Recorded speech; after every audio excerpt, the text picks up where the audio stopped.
tous, merci beaucoup d'être restés et d'être là avec nous. Effectivement, moi je voudrais partager avec vous quelque chose qui est assez nouveau pour les médias. Pardon, je suis Eric Scherer, je suis responsable de... En fait, je fais l'anti-brouillard à France Télévisions, donc j'essaie de regarder un petit peu ce qui se passe devant nous, dans un monde où il y a assez peu de visibilité aujourd'hui un monde où la télé est désormais chahutée par Internet. Un monde où justement on est confronté à une hyper-offre qui est en train d'arriver. Hein, je crois que ce matin, je ne sais plus qui disait ça, mais je crois que c'est assez vrai. On est dans la période avant l'arrivée de Free pour les telcos, et nous, on est un petit peu dans la période avant l'arrivée de Netflix à l'automne, où l'hyper-offre de qualité va déferler.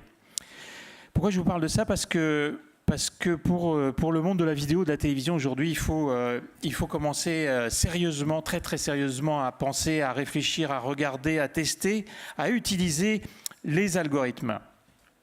Pourquoi les algorithmes ?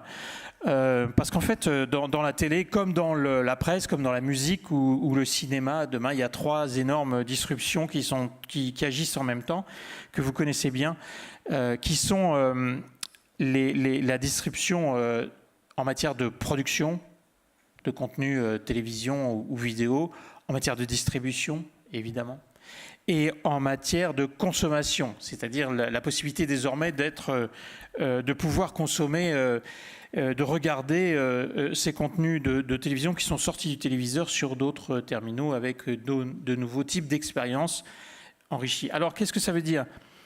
Un petit peu pour nous, simplement on sait, comme pour les autres secteurs, qu'Internet n'a pas fait seulement qu'amener une nouvelle couche d'acteurs à des acteurs existants, ce serait trop facile, mais qu'il oblige tout le monde à se réorganiser très très vite.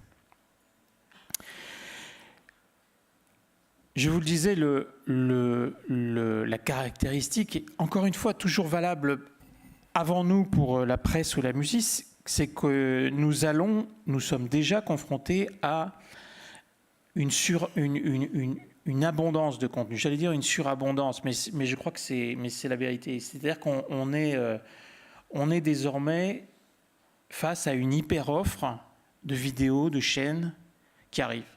Qu'est-ce qu'on fait face à ça ? Qu'est-ce qu'on fait ? On est obligé, nous les éditeurs, les producteurs, d'aider le public à réduire le bruit d'Internet. Et pour réduire le bruit d'Internet, aujourd'hui, il y a les éditeurs, les chaînes, mais il y a aussi les algorithmes. Parce qu'on est en train de passer, qu'on le veuille ou non, d'un média de masse, les mass médias, à des médias de précision. Et la transformation d'un mass média en média de précision, par les algorithmes, par les éditeurs, par le fait qu'on va pouvoir de plus en plus personnaliser la nouvelle expérience de télé, elle est en train de changer beaucoup de choses pour nous. Avant, vous le savez, le média de masse, qu'est-ce que c'est ? C'est du carpet bombing, c'est la lampe à incendie qui arrose de manière indifférenciée le public. Et on est en train de passer du mass market à un marché de niche où chacun progressivement va être en mesure de faire sa propre sélection, j'allais dire sa propre chaîne, avec les contenus qu'il aura choisis. Alors on est bien dans quelque chose de beaucoup plus précis qui utilise évidemment le gros mot dont tout le monde parle en ce moment, c'est-à-dire les données. Ces données, on est bien conscient, et je pense que nous, à France Télévisions, on fera des annonces prochainement sur ce sujet, qu'elles explosent, que nous allons pouvoir les utiliser pour proposer une offre plus fine, j'allais dire plus smart. Nous allons utiliser les attributs du nouveau web qui sont à notre disposition. Je pense au web sémantique, je pense aux algorithmes, à la recommandation, à l'aide à la découverte de contenu. Je passe rapidement sur ce diagramme sur la vidéo pour vous parler de cette fameuse recommandation. Pourquoi de la recommandation? Vous savez que ces dernières années, cette recommandation, elle passait essentiellement par les réseaux sociaux. Jusqu'à 2-3 ans, c'était vos amis Facebook ou Twitter qui étaient le premier filtre, ou Flickr ou Instagram, qui était le premier filtre de reco. Aujourd'hui, on est de plus en plus en train d'utiliser des moteurs de recommandation extrêmement sophistiqués. C'est le cas évidemment de Netflix qui arrive et qui va utiliser ces très puissants moteurs de recommandation. Des centaines de développeurs chez Netflix travaillent uniquement à la recommandation la plus fine et la plus pertinente possible. C'est la même chose pour Amazon, qui évidemment, depuis une quinzaine, voire une vingtaine d'années, travaille à cette recommandation jusqu'ici du livre ou de l'objet que vous achetiez, et désormais des contenus et des contenus de films. Ce travail est un travail de fourmi, parce que on a beaucoup de gens, de développeurs qui travaillent sur ces algorithmes chez ces pure players. Travail de fourmi parce qu'il faut catégoriser le plus finement possible. Et chez Netflix, on a près de 80 000 catégories différentes d'offres en fonction en fonction de l'historique, en fonction des goûts de l'internaute. Quelques mots rapidement, et je passe vraiment en survolant. Demain, nous serons en mesure de pouvoir consommer un JT, un journal télévisé à la carte. On le fait déjà, on l'a proposé cette année à France Télévisions pour ceux qui ont une télévision connectée. JT à la carte, à la demande. Demain, vous serez en mesure de choisir les sujets que vous voulez du JT et ce que vous ne voulez pas. Vous serez en mesure de choisir la durée du JT. Vous serez en mesure de choisir l'heure, évidemment, à laquelle vous le consommez. Vous serez aussi en mesure de créer votre propre chaîne en fonction des contenus. Tout un tas d'applications sont en train de sortir à la Spotify ou pour la musique, pour vous permettre de créer des playlists. Cette convergence, elle est permise par un mouvement très profond de l'informatique qui est en train de basculer de l'informatique prédictive, des moteurs de recherche et des moteurs de recommandation, vers une informatique de plus en plus cognitive. L'informatique cognitive, c'est quand les ordinateurs, les machines, les serveurs se mettent à apprendre des autres serveurs et se mettent à calculer. Jusqu'ici, grosso modo, ces serveurs et ces machines, ces ordis calculaient. Et désormais, ils apprennent et demain, ils vont prendre des décisions. Ces décisions qui seront prises par ces moteurs de reco ou ces moteurs de recherche vont jouer un rôle de plus en plus grand dans la sélection, dans la réduction du bruit d'Internet. On le voit déjà dans des fonctionnalités qui vous sont presque familières, qui sont presque grand public, comme la reconnaissance faciale avec les glaces ou la traduction automatique. Skype vient d'annoncer une traduction en temps réel des discussions sur Skype, sur la visualisation et bientôt sur le déchiffrage des émotions. On a essayé, on teste, on essaye aussi des choses avec des grands du secteur. Je pense à l'année dernière, on était en mesure avec IBM, rien qu'en regardant, en analysant avec IBM les discussions sur les réseaux sociaux, de prédire quelques jours à l'avance, 48 heures ou 72 heures à l'avance, les résultats de l'Eurovision de l'année dernière. Les fabricants de télévision jouent cette carte de la personnalisation, de la recommandation, puisqu'ils sont en mesure, des fabricants de télé, sont en mesure de proposer des environnements différents en fonction de la personne qui regarde, grâce aux webcams qui sont dans toutes les télés. Alors, juste pour finir, est-ce que dans ce paysage-là, les éditeurs, les conseillers de programme, les chaînes sont mortes? Je ne crois pas, parce que pour pas mal de raisons, on va assister à une coexistence ou un partage des fonctions entre l'homme et la machine, entre les programmeurs et les programmateurs de chaînes et ces machines. Pourquoi? Parce que, vous le savez bien, pour l'instant, n'est toujours pas résolu le problème de la chambre d'écho c'est-à-dire le fait de recevoir ou d'être mis en face de tout un tas de contenus qui correspondent un peu trop à vos goûts, un peu trop à vos amis, un peu trop à vos centres d'intérêt. Et cette chambre d'écho pose pour l'instant des problèmes, y compris aux algorithmes. Je pense qu'on est aussi en train de voir tout un tas de nouveaux contenus que vous connaissez, qui sont de plus en plus à très haute valeur ajoutée, avec une valeur ajoutée des éditeurs. Là, je ne parle pas forcément de la télévision, mais quand on voit des sites comme Vox News ou comment il s'appelle, 538 aux États-Unis, ou les nouvelles productions du New York Times, on voit que la valeur ajoutée de l'éditeur, du journalisme, de l'homme, et que l'intelligence est amenée sur des contenus.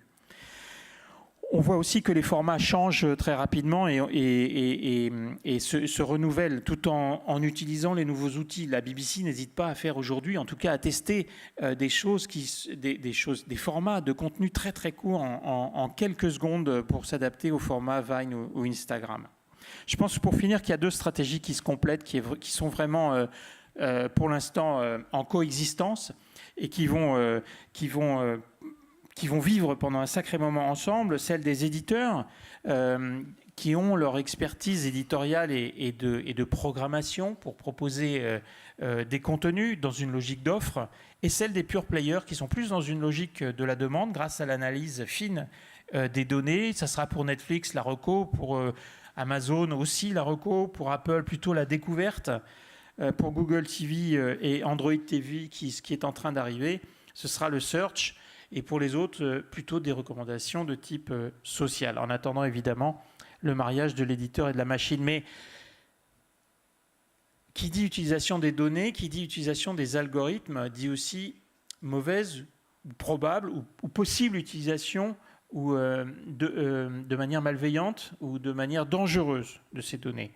C'est pour ça qu'en ce moment, on essaye en tout cas d'alerter, d'avertir, on en a parlé ce matin, du fait que probablement, en tout cas pour nous, la prochaine killer app, la prochaine The Next Big Things, comme on dit, c'est peut-être moins le temps d'attention disponible que la confiance qu'on pourra accorder à des contenus. Merci beaucoup. Eric, tu nous as parlé des algorithmes et du fait que grâce aux algorithmes, on était sur effectivement une transformation à la fois de la production et de la diffusion, puisque si j'ai bien compris, à la fois tu parlais des JT que vous allez mettre en place, qui vont être beaucoup plus personnalisés, enfin en tout cas sur lesquels vous réfléchissez. C'est mieux dit comme ça ? Oui. Voilà. En tout cas, c'est intéressant de voir que vous êtes sur les deux parties, à la fois production et diffusion.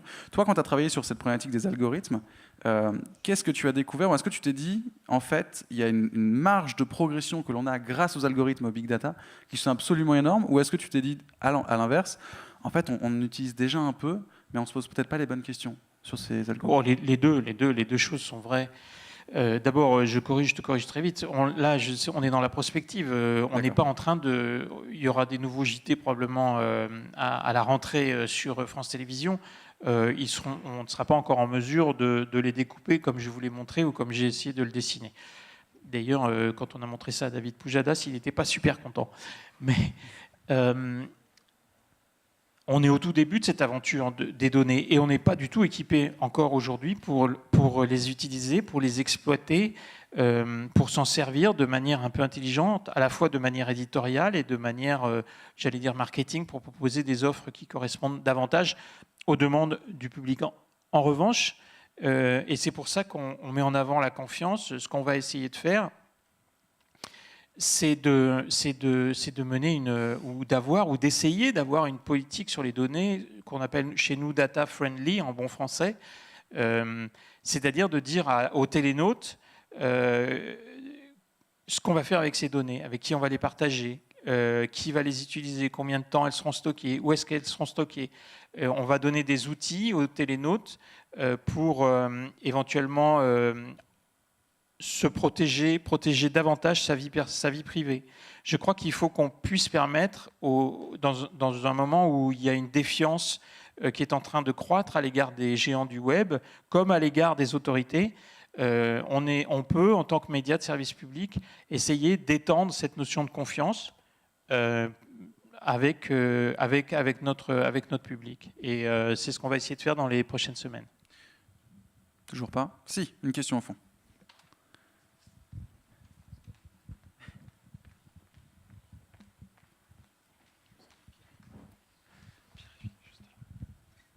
Bonjour. Alors, je m'excuse, je suis arrivé à la bourre, donc j'espère que je ne vais pas aborder un truc dont vous avez parlé pendant un quart d'heure avant. Ma question, c'est est-ce que vous pensez que ça va vraiment pouvoir avancer rapidement avec l'hyper-conservatisme qu'on a dans les salles de rédac, dans l'audiovisuel que vous connaissez bien, et dans la presse où c'est peut-être 10 fois pire, dans mon expérience. Et ça s'améliore depuis 2-3 ans, j'ai l'impression. Mais même ce que j'ai pu voir dans des écoles comme Sciences Po n'était pas très rassurant sur l'approche des gens qui sont journalistes ou qui se forment à l'être. Oui, ça s'améliore, vous avez raison, depuis un an. Depuis peu, disons. Ça s'améliore, mais c'est évidemment le premier problème et le plus grand problème de transformer un fabricant de diligence en fabricant de voitures, en constructeur automobile. Donc, est-ce qu'on peut vraiment le transformer, justement? C'est toute la question. Nous, on essaye, on pense que oui. En tout cas, dans le monde de la télévision, je crois qu'aujourd'hui, on est en train de montrer, on est en train de voir que si la qualité monte et qu'on peut produire des choses de qualité avec une expérience qui utilise tous les nouveaux outils numériques et qu'on l'enrichit avec l'audience, avec des sources tiers, avec encore une fois le digital, on est en mesure, oui, de proposer une nouvelle expérience qui tienne la route. Il y en a certains parlent de nouvel âge d'or de la télé. Je ne sais pas si c'est vrai, mais on peut y croire. Quand on voit le succès des séries, par exemple, c'est assez spectaculaire. Mais c'est vrai que le problème culturel est gigantesque. D'autres questions? Merci. Non. Du coup, ce qui est intéressant, c'est et j'ai fait l'erreur du coup en prenant la parole, en disant tu allais déjà faire, vous alliez chez France Télé faire ce programme, ce journal personnalisé. Comment c'est perçu quand tu vas chez France Télé justement et que tu présentes toutes ces innovations? Tu disais Pujadas ne va pas du tout aimer ce concept-là. Comment ils réagissent? Est-ce que pour eux c'est plutôt une évolution et ils sont assez contents, ou est-ce qu'ils sont assez réfractaires? Malgré le fait qu'effectivement, même Bruno Patino, dans l'édito dont on parlait ce matin, parlait de la confiance qui est extrêmement importante chez vous. Et puis j'ai peut-être une deuxième question, c'est justement, tu parles beaucoup de data et de confiance, et c'est aujourd'hui une fracture. Comment tu comptes résoudre ça? Alors sur le dernier point, c'est ce que j'ai essayé de vous dire juste à l'instant, même de le mettre en avant. On va essayer on est en train de définir et on proposera dans les jours qui viennent une vraie politique data friendly à France Télévisions pour les internautes. D'accord, mais ça c'est sur les données. Plus loin et de nous dire c'est quoi cette politique data friendly. Vous allez voir, c'est quelque chose qui permet de rassurer sur l'utilisation des données que donne l'internaute quand il consulte tous les sites de France Télévisions. C'est une manière non seulement d'améliorer la protection de sa vie privée s'il fait des choix de ne pas forcément donner ses données ou de ne pas souhaiter les partager, si on va lui fournir des outils et on va être beaucoup plus transparent que ne le sont les autres médias. En tout cas, on pense l'être. Ta deuxième question, elle est toujours relative à la culture de l'entreprise. Il y a plein... mais Pujadas, c'était en rigolant, évidemment, il est beaucoup plus ouvert que plein d'autres journalistes à ce qui est en train de se passer. D'ailleurs, l'essor de la télé sociale, l'utilisation de Twitter, de Facebook est en train de se développer à toute vitesse. Heureusement, on a pu convaincre le CSA qu'on avait le droit de dire Twitter et Facebook à l'écran, ce qui n'était pas le cas il y a 2 ans. D'accord. Damien, tu veux réagir? Oui, c'est une question qui me taraude. On voit, tu parlais de BuzzFeed notamment, ils ont été dans les pionniers à mettre du native advertising dans leur contenu. Cette manière assez agile, souple, d'amener de la publicité dans le flux des news des gens. Comment est-ce qu'en télévision on va réussir à sortir du pré-roll tout pourri que plus personne ne regarde, que tout le monde essaye de skipper?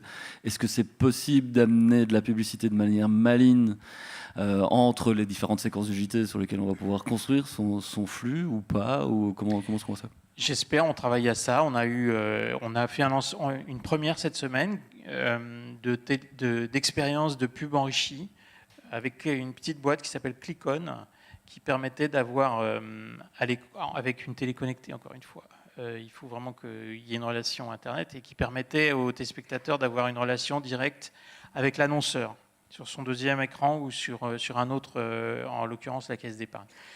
On a fait ça avec eux pour essayer, pour tester. Et donc oui, on va essayer. Je ne suis pas du tout sûr qu'on va faire de la pub native. Et en tout cas, surtout pas essayer de tromper le téléspectateur ou l'internaute, parce qu'évidemment, tu le sais, la pub native, c'est un grand risque de frontières assez floues. D'accord. Est-ce que d'autres personnes ont des questions? Non. Écoute, Eric, je vais te libérer, puisque tu as un train à prendre. Et puis, merci beaucoup d'avoir passé cette journée-là avec nous. Donc, tu es le bienvenu à Nantes si tu veux revenir. À bientôt. À bientôt.